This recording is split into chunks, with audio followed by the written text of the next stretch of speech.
दोन महिला आणि एक पुरुष एकत्रच लॉजवर शरीरसंबंध. पुढे घडले भयंकर. ऐकून धक्काच बसेल. गोवा हे पर्यटनासाठी संपूर्ण देशातच नव्हे तर परदेशातही प्रसिद्धच आहे. निसर्गाचा आनंद घेण्यासाठी येथे असंख्य पर्यटक येतच असतात. पण सगळेच काही मौजमजेसाठी येत नाहीत, तर काही गुन्हेगार गैरकृत्यासाठी येत असतात. कळगुंट जवळील एका हॉटेलात एका महिलेचा गळा आवळून खून झाल्याची घटना दिनांक 15 मार्च 2025 रोजी उघडकीस आली. या घटनेची माहिती समजताच पोलिसांनी घटनास्थळी धाव घेतली. एका महिलेचा खून हा गळा दाबून करण्यात आलेला होता आणि हा खून 3 ते 4 दिवसापूर्वी करण्यात आल्याची शक्यता होती.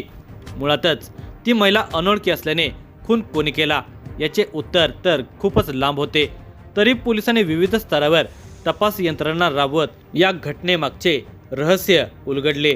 या घटनेचा सविस्तर वृत्तांत पाहण्याअगोदर तुम्ही जर ह्या चॅनलवर जर नवीन असाल तर तत्पूर्वी तुम्ही आमच्या ह्या चॅनलला नक्की सबस्क्राईब करा. गोव्यात परराज्यातील पर्यटक म्हणून बरेच जण येत असतात. जे पर्यटक वारंवार येतात ते नेहमी एकाच हॉटेलात उतरत असतात, त्यामुळे त्याची ओळख पटवणे फारसे अवघड नसते. मध्य प्रदेशातील खांडवा येथील भावना तोमर ही 40 वर्षाची महिला वारंवार गोव्यात येत होती. ती गोव्यात आली म्हणजे कळगुंट बीचवरील एकाच हॉटेलात मुक्काम करत असे. प्रत्येक वेळी तिच्याबरोबर तिचा प्रियकर राहुल माहेश्वरीही असायचा. ही माहिती पोलिसांना मिळाली. त्यावरून पोलिसांची तपास मोहीम सुरू झाली. राहुल हा दिल्लीतील होता. त्याच्या आणि भावनाची ओळख सोशल मीडियावरून झालेली होती. त्यातून त्यांची मैत्री जमली होती. पुढे मैत्रीचे रूपांतर प्रेमात झाल्यावर ते दोघे नेहमीच गोव्याला मजा मारण्यासाठी येऊ लागले होते. खरे तर भावनाचा विवाह काही वर्षापूर्वीच झालेला होता. तिला तिच्या नवऱ्यापासून एक मुलंही होते. तिचा संसार भरत फुलत असतानाच तिचे व तिच्या नवऱ्याचे कोणत्या ना कोणत्या कारणातून खटके उडू लागले होते. अखेर त्यांनी कोर्टातून घटस्फोट घेतला. घटस्फोटित भावना ही सोशल मीडियावर नेहमी सक्रिय होती. सोशल मीडियावरून तिची ओळख राहुल माहेश्वरी बरोबर झाली होती. राहुलने आपल्या पत्नीला सोडून दिलेले होते. त्यालाही 2 मुले होते. तो त्याच्या पत्नीत नेहमी भांडणे होत असल्याने त्याने तिच्यापासून घटस्फोट घेतलेला होता. राहुल आणि भावना हे तसे समदुःखीच होते. एकमेकाची भावना समजून घेताना दोघेही जवळ आलेले होते. भावना ही मध्य प्रदेशातील इंदोर येथे हॉस्पिटलमध्ये वैद्यकीय साहित्य पुरवण्याचे काम करत होते. तेथे तिला चांगला पगार आणि भत्ते होते. तसेच राहुलचेही होते. तो दिल्ली येथील एका कंपनीमध्ये चांगल्या पदावर कार्यरत होता. त्यांची परिस्थिती सदनच होती. हळूहळू दोघांच्या ओळखीचे रूपांतर प्रेमात झाले होते. दोघेजण 2 वेगळ्या राज्यात राहत होते. त्यांनी भेटण्यासाठी तिसरेच राज्य निवडले, ते म्हणजे गोवा. तो दिल्लीतून तर ती मध्य प्रदेशातून यायची. दोघे गोव्यात भेटायचे. 4-5 दिवस एकत्र राहायचे, मौज मजा करायचे आणि परत निघून जायचे. दोघांनाही परस्परांची गरज असल्याने ते वारंवार भेटत होते. गोव्यातही त्यांचे एक हॉटेल फिक्स ठरलेले होते. कळगुंटमधील एका नेहमीच्याच हॉटेलमध्ये ते उतरत असल्याने हॉटेलमधील वेटरपासून मॅनेजरपर्यंत सर्वजण त्या दोघांना ओळखत होते. अलीकडे राहुल हा भावनाला भेटण्याचे व तिच्याशी संपर्क करण्याचे टाळत होता. याला कारण म्हणजे राहुलला सोशल मीडियावर अजून एक मैत्रीण भेटलेली होती. तिचे नाव रश्मी सुरेंद्र सोळंकी असे होते.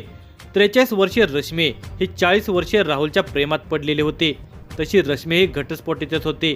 तिने नवऱ्यापासून घटस्फोट घेतलेला होता. तिलाही एक मूल होते. रश्मी ही मध्य प्रदेशातील इंदोर येथे राहत होती. ती एका कंपनीत जॉब करीत असल्याने तिलाही चांगला पगार होता. हातात पैसा होता. देह भरलेला होता. तिला मनसोक्त शरीरसुख घेण्यासाठी जोडीदार हवा होता. त्यातच तिला राहुल भेटला व दोघांची मैत्री जमली. सोशल मीडियावरून राहुलने अजबच प्रेमाचा त्रिकोण साधलेला होता. रश्मी भावनेपेक्षा दिसायला सुंदर आणि मदमस्त होती. त्यामुळे राहुल तिच्या प्रेमात अखंड बुडाला होता. त्याला भावनाही हवी होती आणि रश्मीही हवी होती. त्यामुळे तो जसा भावना गोव्यात बोलवून तिला भोगत होता, तसाच रश्मीलाही गोव्यातच बोलवून घेत होता आणि मनसोक्त भोगत होता. दोघांनाही तो कळगुंटमधील त्या हॉटेलातच घेऊन राहत होते. तो दोघींशीही वासनेचा खेळ खेळत होता. पण त्या दोघींना कायमचा जोडीदार हवा असे वाटत होते. मात्र त्याला कोणाशीच लग्न करायचे नव्हते. त्याला केवळ दोघींना भोगण्याचा रस होता. हळूहळू त्या दोघींकडून लग्नाबद्दल विचारणा होऊ लागली. तसा तो बिथरला. आता काय करावे हे त्याला समजत नव्हते. भावनापेक्षा रश्मी जास्त सुंदर आहे, तिच्याशी लग्न करावे असे त्याच्या मनात होते. तो त्या दृष्टीने विचार करू लागला. त्याच दरम्यान त्याचे भावनासोबत शरीर संबंध आहे याची कुणकुण रश्मीला लागली. राहुलने तिच्यासमोर लग्नाचा प्रस्ताव ठेवला तेव्हा तिने भावनाबद्दल विचारणा केली. तिला आपले प्रकरण कळले हे पाहून तो अस्वस्थ झाला. तो काहीतरी सांगून सावरासावर करू लागला. तेव्हा तिने त्याला मिठीत घेऊन सांगितले की माझे तुझ्यावर प्रेम आहे, आपण लग्न करून संसार करू, पण तुझ्या दुसऱ्या प्रेयसीला तू दगा देऊ नको. तू तिला सगळे समजावून सांग, तिची समजूत काढ, नंतर आपण लग्न करू. रश्मीचे बोलणे योग्य असले तरी भावना त्याला सोडणार नाही हे तो ओळखून होता, कारण त्याच्याबरोबर केलेल्या काम क्रीडेचे काही पुरावे तिच्याजवळ होते. त्या आधारे तिने त्याच्यावर अंकुश ठेवलेला होता. रश्मीसोबत लग्न करण्याचे ठरवले तर भावना अडसर ठरला हे राहुलला माहीत होते, त्यामुळे तो कच खात होता. अखेरीस रश्मीने जास्तच आग्रह केल्यानंतर तो आणि रश्मी भावनाला भेटले. आम्ही दोघेही लवकरच लग्न करणार आहोत असे त्यांनी भावनाला सांगितले. हे ऐकून भावना भडकली. तू रश्मी बरोबर लग्न केलेस तर मी तुला सोडणार नाही, याचे गंभीर परिणाम तुला भोगावे लागतील अशी धमकीच तिने राहुलला दिली. आता काय करायचे असा प्रश्न रश्मी आणि राहुल या दोघांच्या समोर होता. राहुलचे रश्मीसोबतचे संबंध माहीत झाले तशी भावना अस्वस्थ झाली. ती त्याला वारंवार भेटण्यासाठी बोलवू लागली, पण तो काही तिला भेटायला येत नव्हता. अलीकडे तर त्याने तिचा फोन घेणे बंद केले होते. त्यामुळे भावनाने त्याला व्हॉइस मेसेज करून सांगितले की त्याने गद्दारी केले तर गाठ तिच्याशी आहे, तो रश्मीशी कसे लग्न करतो हेच पाहतो असा इशारा त्याने दिला होता. अखेर राहुल आणि रश्मी यांनी लग्न करण्यासाठी एक वेगळाच प्लॅन केला. दिनांक 8 मार्चला भावनाने आपण गोव्यात कळगुंट येथे आलो असल्याचे सांगून राहुलला भेटायला बोलावले. भावना गोव्यात गेली आहे हे समजताच त्याने याची माहिती रश्मीला दिली. त्या दोघांनी प्लॅन करून इंदोर येथून 14 मार्चला गोवा गाठले. गोव्यात ते ज्या हॉटेलमध्ये भावना उतरली होती तेथे दाखल झाले. हॉटेलमधील त्या रूममध्ये त्या तिघांनीही ड्रिंक आणि जेवणाची पार्टी केली. दारूचा अंमल वाढू लागला तशी भावनाला काम वासना जागी झाली. तिने राहुलला मिठी मारली आणि चाळे करू लागली. भावना चांगलीच उत्तेजित झाली होती, पण राहुल तिला बाजूला सारत होता. तेव्हा रश्मी आडवी आली. ती भावनाला म्हणाली, तू आमच्या लग्नाला परवानगी दे. राहुल तुला कधी सुख द्यायला नाही म्हणणार नाही. तुम्ही दोघे किती संबंध ठेवा, पण तो माझा नवरा होऊ दे. तू लग्नाला परवानगी दे. पण हे काही भावनाला मान्य नव्हते. तिने काही परवानगी दिली नाही. दारूच्या नशेत ती तर्र झालेली होती. दारूच्या नशेत असणाऱ्या भावनावर रश्मी यांनी राहुलवरून भांडायला सुरुवात केली. हॉटेलमधील त्या रूममध्ये वादावाद सुरू झालेली होती. त्या वादात राग अनावत झाल्याने रश्मीने भावनाचा गळा आवळून धरला. तसे राहुलने तिला मदत करत भावनाचा गळा जोरात आवळून धरला. त्या दोघांच्या ताकदीपुढे भावनाची ताकद कमी पडली. क्षणार्धात तिची हालचाल मंद झाली. तिचा जागीच मृत्यू झाला. ती त्या रूममध्ये बेडवरून खाली पडली. तिच्या डोक्याला थोडेफार मार लागला होता. आपल्या हातून खून झाला आहे हे रश्मी व राहुलच्या लक्षात आले. तसे ते घाबरले. दोघांनी भावनाचा मृतदेह तेथेच टाकून तिची बॅग आणि मोबाईल घेऊन अर्ध्या रात्री पळ काढला. रश्मी इंदोरला गेली तर राहुल दिल्लीला पळाला.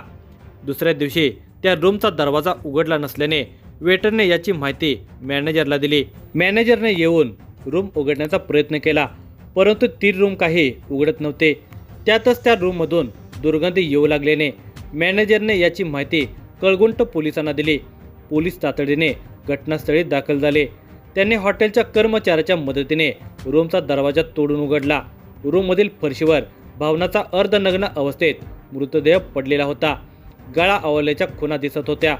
पोलिसांनी घटनास्थळाचा व मयताचा पंचनामा करून मृतदेह विच्छेदनासाठी म्हापसा येथील सरकारी रुग्णालयात पाठवून दिला. तपास सुरू झाला. या तपासात भावनाच्या रूमवर राहुल माहेश्वरी व रश्मी सोळंकी हे दोघेजण तिला भेटायला आल्याचे, तसेच मध्यरात्रीच्या सुमारास ते दोघे हातात बॅग घेऊन बाहेर पडताना CCTV कॅमेऱ्यात दिसत होते. या संशयितांच्या शोधासाठी पोलिसांची 2 पथके दिल्लीला आणि 1 पथक मध्य प्रदेश येथे रवाना करण्यात आली. दोघांनाही ताब्यात घेऊन गोव्यात आणून चौकशी केली असता त्या दोघांनी खुनाची कबुली दिली. या घटनेची फिर्याद हॉटेल मॅनेजरकडून घेण्यात आली. त्यावरून भावना तोमर वय वर्ष 40 हिचा खून केल्याप्रकरणी राहुल राकेश माहेश्वरी वय वर्षे 40 व रश्मी सुरेंद्र सोळंकी वय वर्षे 43 या दोघांच्या विरोधात भारतीय न्याय संहिता कलम 103(1) प्रमाणे गुन्हा दाखल करण्यात आला।